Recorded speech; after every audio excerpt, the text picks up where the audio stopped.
The co-angler game is one that I know way too well. I did it for a long time, I think 5 years as a co-angler on the FLW Tour, the Toyota Series, the Bassmaster Opens, a couple years in college.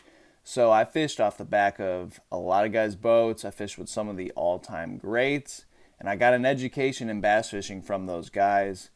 The experience that I gained fishing as a co-angler is invaluable.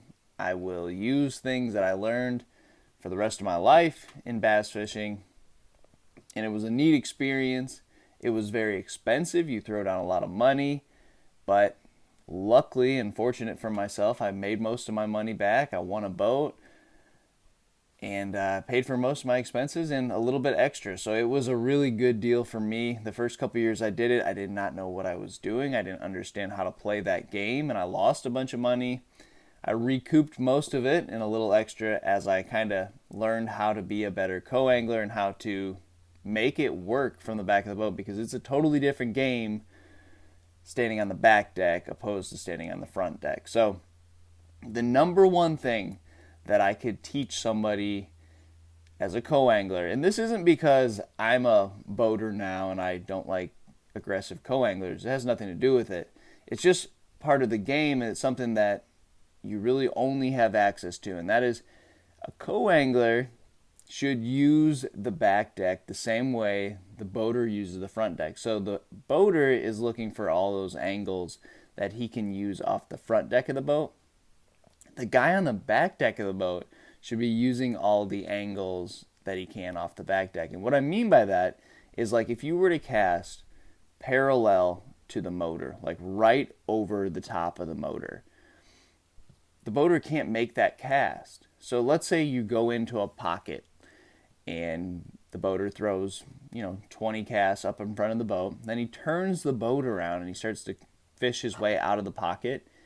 If you make 5 or 6 casts right over the motor, he can't make that throw. And let's say he doesn't make 20 casts. Let's say he makes 5 casts. Well, if you can make 5 casts by the time he leaves, bomb one way out there, directly over the motor, keep the bait moving with the momentum of the boat, just barely turn that handle, and you can fish water that he cannot fish. And it's the same thing when might be moving the boat too quickly. There's a gray area in a line that goes down the center of the boat. Now, it's totally a gray area. There's no rule about if you can cast up there, cast back there, but he typically will not be casting behind the boat. You have all that room to get different angles that he can't get. So that's one thing that, as a co-angler, I used to catch so many fish when we would go and fish a spot and then we're kind of fishing our way out.